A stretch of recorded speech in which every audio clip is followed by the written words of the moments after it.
crowd on the wave like it's a stadium. Call me the weatherman, it's about to be a great weekend. Come on the cloud, let's make it rain again. Heaven introduces our map like a boss. To the right side of the map we have player number 1, the Casper player, the Casper Terran. It is SK Telecom T1 Fantasy.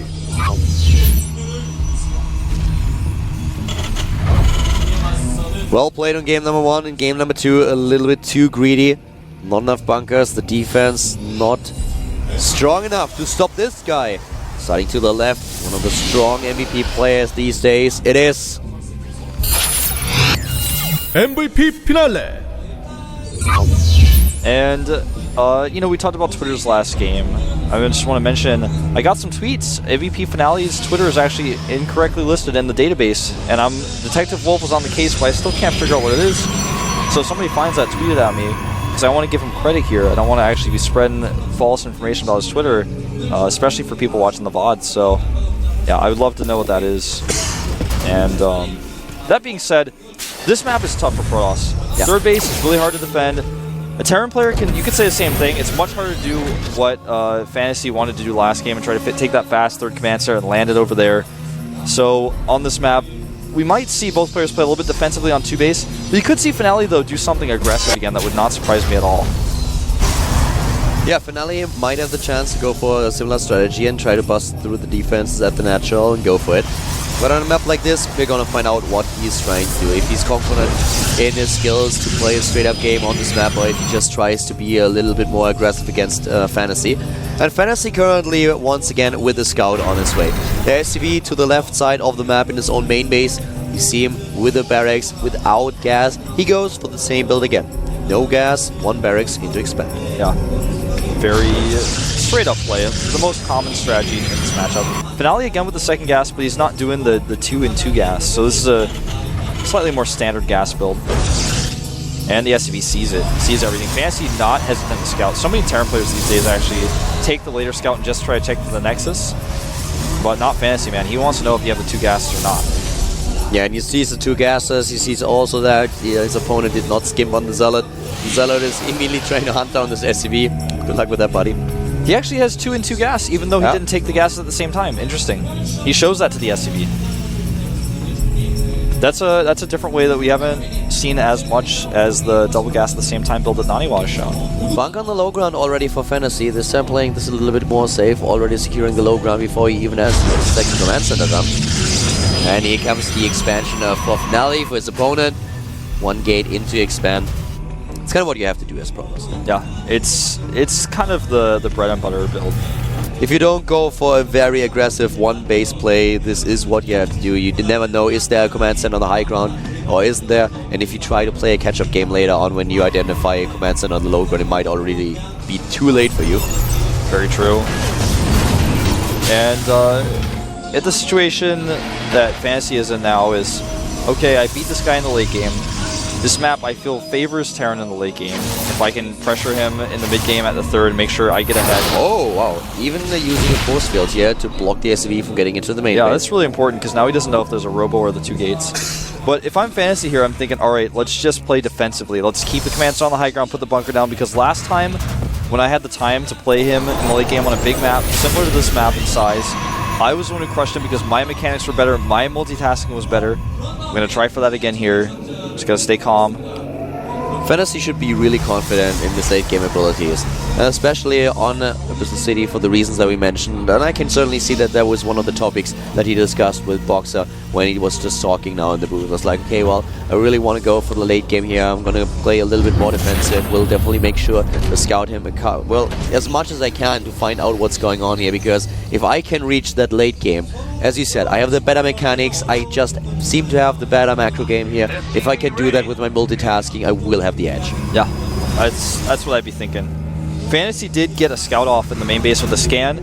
Since he was denied with that force field, he was really eager, and sometimes when a force field hits your SCV like that, you're like, well, he really wanted to use a force field. Maybe he's hiding a Blink Stalker play, for example, off 2 base. I just want to be sure about that. So he saw the gates and the robo, now feels comfortable to start adding his engineering bay, getting his factory up. You know, you're actually mentioning the Blink Stalkers. That is really important because this map in this regard works a little bit like Antigua Shipyard. We have a very huge area where you can blink up with the Blink Stalkers, and you can also attack at the natural. So this is a build that has been very popular for Protoss against Terran on this map. You can definitely do that, and a good scan by Fantasy just shows that he's not hesitant to just drop this energy and miss out on the mule to know what exactly is going on. It's about safety. You want to advance to the third round of Code A here and not go through the ordeal of the up and downs. Yes. And, you know, considering the situation that, well, that's how it got cleaned up pretty fast. Considering the situation that we're in right now, we actually do have that blink play, but this is more of a drop defense for Finale. Kind of interesting to me, he wants to go for blink before charge. This map, I think, is really good for charge, but blink, on the other hand, is very useful against someone who has shown already in game number 1 that he loves his drops and is very good and very skilled at dropping multiplications at once. He actually saw the observer. Yeah. He's trying to hunt it down. He's trying to locate exactly where it is, and Yeah, he then lost it for a sees it. second. But If it were greater, man, that observer would have been so dead. if that was greater, then actually the observer wouldn't fly to the top right or the bottom left, right into the Marines. Yeah. Well, you know, we actually joke about it by the last 2 games that we've seen from Greater. They were the first games where he actually didn't lose any observers. It's true. I'm looking forward to seeing his next matches.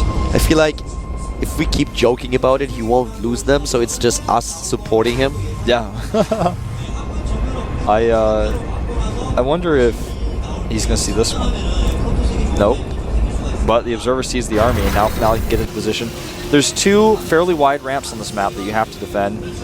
The one on the right side is the one that is the harder one to defend because the first one has rocks on it. If you imagine a real-life StarCraft, it's so funny. You have this really subtle observer, and it's just a bit of a shift in your vision. And then, if you have the Terran scouting going on, you see this massive fat factory floating in the middle of the sky. Imagine you're a Protoss unit or a Zerg unit, and just suddenly there is this big factory. It blocks the sky, it is loud, it smells, it's like, oh. There's nothing subtle about a Terran player scout. Definitely not, man. You shoot at it, it doesn't die. You're like, ah, this is so annoying. It's probably going to get away. I don't even want to shoot at it. What if it's a trap? Now this is where this blink play is going to come If in. it falls down, I actually have to clean up. Yeah, you got to be careful about that. He's too scared to come in with the Yeah, rightfully drops. so. If he goes in with a drop and then the Stalkers blink in, then both medevacs will just be gone. By the way, this is great splitting by Finale. He's got this Colossus and his ground units all down at the south, ready to intercept this attack, and a good force field set here. Traps Really good. Fantasy's units. Look And at that. the Stalkers, do they react? Not really, not in time. Finale really well played at the bottom with the force fields, but in the main base he's struggling here. The first medivac is dead, but the rest of the units that are in the main base are really struggling against this force, even the warped Zealots. Yeah, he's going to lose these Stalkers as well, and Fantasy may just have too much here. He's going for the pylons. One pylon goes down first. The rest of the army has to get into the main base, and that's what he does, but this opens up a bit of a hole of the defense at the third. Yeah. I didn't target down that Stalker, but either way, like you said, the third base had a hole. Fantasy scanned, he saw that Finale did not budge, and he's actually just going to save most of those units in the medevacs. Well, in one medevac, the second one died, of course, as you mentioned earlier. Fantasy taking a slight lead in the overall supply here with his third base already at the top right, and the orbital command tech started. The upgrades this time, though, are a lot better for Finale. If you compare this to what he had on the first map, this is really well done by him. Fantasy is just now getting the armor upgrade and the engineering bay armory to head into +2/+2 later. The timing's actually a little bit off, especially with the armory, but we have for Finale the chrono boosted upgrades. Yeah, he's getting pretty far with those upgrades too. The armory, like you said, coming out, and you know, you can't keep up with a Protoss player who's chrono boosting his upgrades. It's just impossible. Yeah, that's how chrono boost works. The Vikings getting ahead here, but perfectly zoned out with the bioforces, and Finale a little bit behind the army supply here. I'm not sure if he can actually hold. It's going to be difficult, especially since he doesn't even have the extended thermal lance, and therefore both Colossi are already gone. The And Vikings +2. taking down the first one, and then the steaming in Marines the second. +2 was almost done before that fight. Is not ready though. This is the perfect timing, Wolf. Yeah, he's just hitting it exactly correctly. Finale is going to have to GG here. He loses everything. There it is. GG.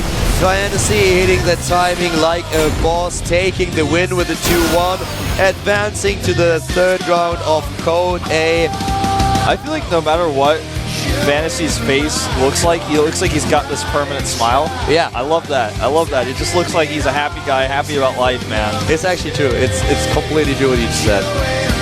He's not happy though. Every single MVP player excelled in the last few days, also today in the afternoon session, but here is the odd man out. He's the one who lost.